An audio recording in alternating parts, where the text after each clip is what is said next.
Hello, my name is Joy D. Fanning, an astronaut of life, and I help people go inward to explore so they can discover the astral realms for themselves. This whole month, I want to talk about anxiety because it's been popping up on my Facebook feed and other places, and I'm just seeing a lot of people struggling with it.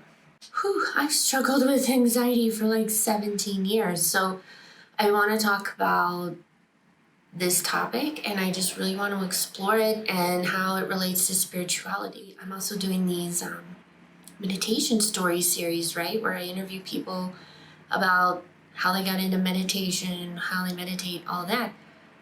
And so many of them, just like myself, got into meditation as a way to cope with their anxieties. So I feel like it's very relevant. I'm going to do a whole video later this month on meditation for anxiety. But in this video, I just want to tell my own story with anxiety because, like I said, I've had it since my early 20s. That's 17 years. And I've had goods and bads, right? Right now, I'm doing pretty good, but I'm not quite where I want to be. So I'm essentially making this to just say you're not alone.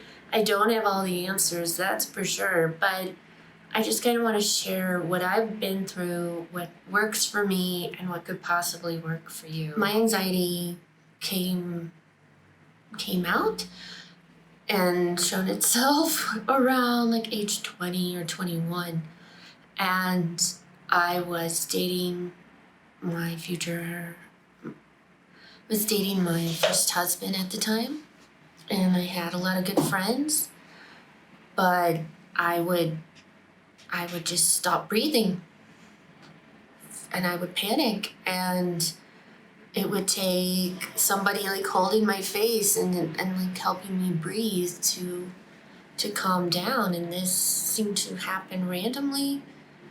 I would have these types of anxiety attacks quite often, several times a month for a while.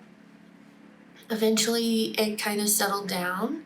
I think my parents took me to the hospital once because I was having one of those attacks, but otherwise I didn't really get any medical treatment for it. And I didn't really even know what was happening, right? I didn't know it was called anxiety. I didn't know it was a panic attack. I just knew that I would be watching TV, hanging with friends, and then all of a sudden I'm causing a scene. I can't breathe. I need the paper bag. It was very embarrassing and very confusing, and it was a very unpleasant experience every time it happened. I would be basically scared shitless because I couldn't understand why I wasn't breathing. I would think breathe, but it wasn't working. And it was like I lost control of my mind, of my thoughts. And for me, that used to freaking terrify me. So I was anxious because I was so afraid of my own anxiety in a way, of how it manifested, right? How I'd lose control. That was the main thing.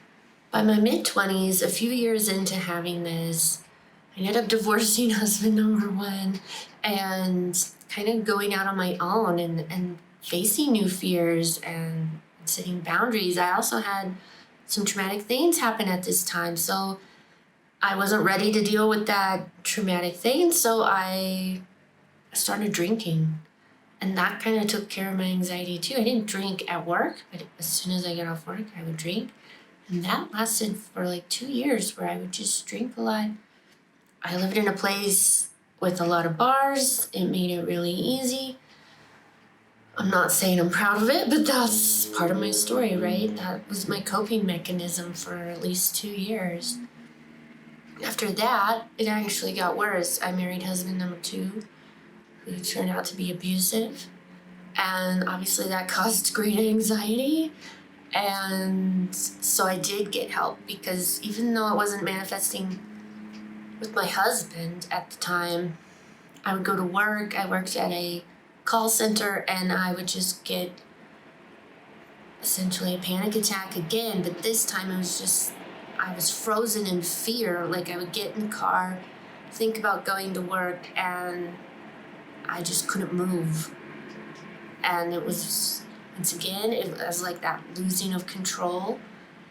It happened many days in a row, and I was like, obviously this is affecting my life. I feel miserable.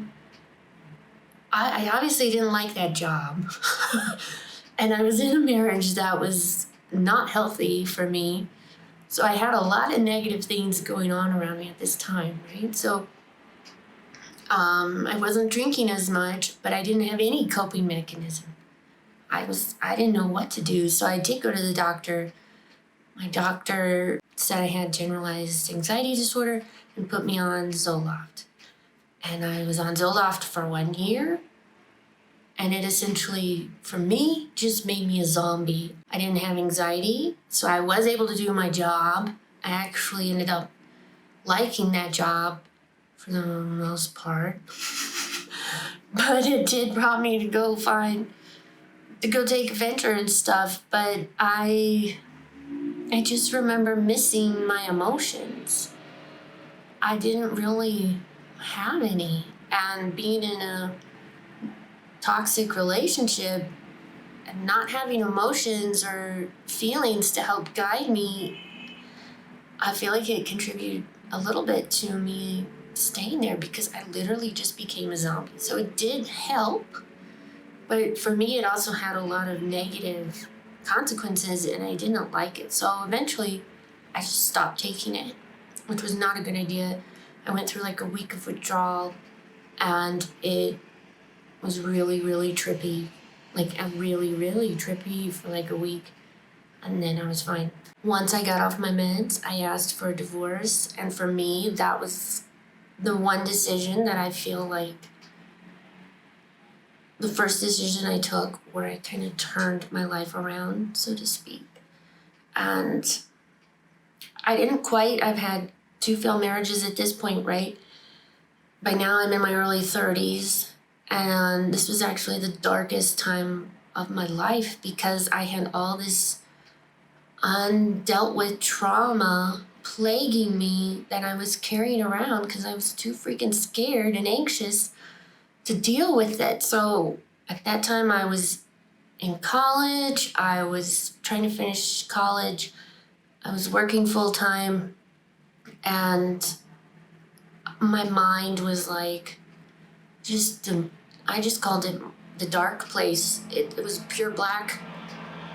And I have a vivid imagination. I'm all colors and rainbows and shit. But at that point in my life, no, everything was just black and darkness. And it was horrible. I couldn't make it through a day of work without crying and just having to go home and purge some of these emotions. And it got to the point I need help. So I got a therapist. And I was very adamant. I was like, look, I don't want to go back on any kind of pharmaceutical medicine. I want you to teach me how to deal with my shit, with this anxiety, with the other things I ended up being diagnosed with. And she was like, okay, let's do it. So for me, I was like age 31, 32, I can't remember. But I made that decision and I had to go to therapy for like the first 6 months, like every week. If I could afford it, I probably would have gone every day, but I made time and the money set aside to do that because I couldn't stand that depression. So my therapist taught me different ways, a variety of ways to help calm myself and encouraged me to kind of look at that up at this time. I was not spiritual at this time, but one of the ways that she mentioned was meditation. I took a meditation class at the little clinic and I learned all these different ways to meditate and I began trying to just do it on my own, mainly using guided meditations.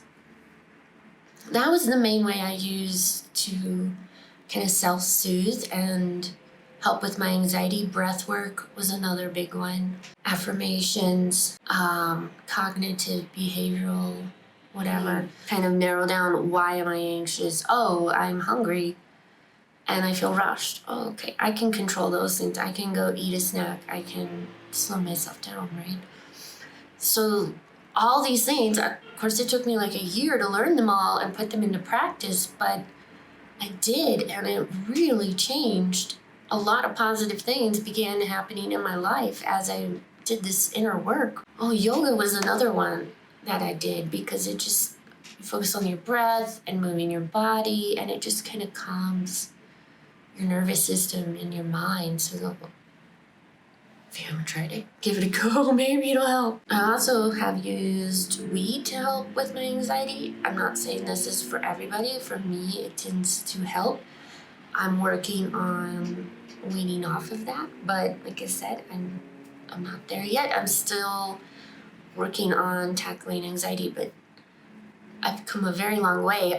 I think in the past 2 years, I might have had 2 panic attacks, and comparatively, obviously, I knew what was happening. I knew what to do. They weren't even quite as scary as they were in the beginning. So that's very rare. And I don't say this too much, but I don't even live in the United States. I'm super out of my comfort zone, living in another country that speaks another language that I barely know. So I'm constantly having things that normally would trigger my anxiety that I've been able to overcome to live a lifestyle I want to live, which is so cool. And I'm so proud of myself. And I'm almost where I want to be, but I'm just going to keep chugging, right? Because that's all you can do. So what I do now is literally find balance between working and play. And my play is very creative, and like I love to write, I love to paint. I incorporate these things into my life very often, and that brings in the balance, which keeps me from feeling overwhelmed or rushed. I'm a very focused, fast worker, so I can get kind of caught up in this go, go, go, go, go. And that triggers my anxiety. I'll forget to eat, and then I get cranky, and then I don't, it just kind of snowballs, right? So finding balance is like my main thing now. Just what can I do today to find balance? Well, my body feels kind of sore, so let's do some yoga, maybe take it easy, go for a walk, eat lighter food today, and kind of listen to my body, listen to my mind. What do I need to do? So that's kind of the main coping way I do now is just to try to find balance in my life. Being my own boss certainly helps. And that's like a whole other thing of creating the life you want so you can do what you need to do, right? I might need more self-care because I have anxiety. So I've created a life that allows for that. And I allow it as my own boss. So even if you're your own boss, you might be like, well, I need to make money. I have to work, work, work, work, work. No, I work best when I'm in balance. So we got to take that self-care time. I kind of wanted to do 3 quick tips that have helped me. Sometimes here in Bogota, I have to go into a crowded street, and it can really trigger me with so many noises, so many people. I don't want to lose my husband in the crowd. It can be overwhelming. So these are things I do that help me in that situation and any other kind where I tend to get anxious. So the first one is taking deep breaths. Usually for long, like 7 or 8 seconds, holding it for 7 or 8 seconds, and then releasing. The releasing is the hardest for me to do in a long count, but just focusing on that takes my mind on something I can control, something that's calming. The second one to me, which is just as important, is assessing my needs. I have this memory of my time in an airport. My dad and I got off the plane. I was cranky and I was anxious, and I assessed my needs, and I was like, okay, Dad, I need to pee. I have a headache, so I need to go pick up some medicine, and I'm hungry, so I need to get some food. And then I'd probably be ready to like have a real conversation. So I'm gonna go to the bathroom now and start working on that process. Can you maybe go try to find a place where we can get a snack? And it worked beautiful. I took care of my needs, we got our snack, we had a bonding moment, we were talking, and we jumped on our next plane. Old me, 20-year-old me, wouldn't have assessed my needs. I just would have been like, I feel like I need to do everything. I need to pee, I need to eat, I need to do this, do that. And I would have been a mess. And I would have been mean to my dad. Assessing your needs, what do you need at the moment? Well, I'm in a crowded space, I need to get out of here. Okay, then voice it. You have to maybe, if you're with other people, you have to tell them, hey, I'm getting overwhelmed. I need a break. Can we go take a break in this coffee shop? I just need like 2 minutes and then I'll jump back in. But please, I need to calm myself down. It's perfectly fine to take these minutes for yourself. Do what you gotta do, man. Use your voice. Set that boundary for yourself that when I need time, I'm going to take it. Another thing I do with crowds and noise, which for me is a big trigger, is to just like sing a song in my head. Give myself something to focus on that's not all these sensory things around me. This kind of helps me just kind of focus and work my way through to get to the other side. So those are my 3 tips. I'm going to be doing videos on anxiety all month long, every Friday, so just come back if you want more tips. Also on Mondays, there's going to be a guided meditation all this month on different ways to deal with anxiety via guided meditation, so check those out. Also, I'm super excited about this is my Astral Adventures series. This is a specialized meditation series on Saturdays. You'll just have to check it out. It's kind of a lot to explain, but you'll want to start at episode 1, season 1, right? So make sure you start there when you go check it out. Another thing I want to talk about is on February 22nd of 2022, I'm going to be launching my course to help you learn how to go into the astral realms for yourself and connect with your guides, do literally whatever you want. So if that sounds interesting to you, something you might want to do, go check out my website, sign up for the link for when it launches, and you'll be good to go. I hope this helped you guys. I love you all. Namaste.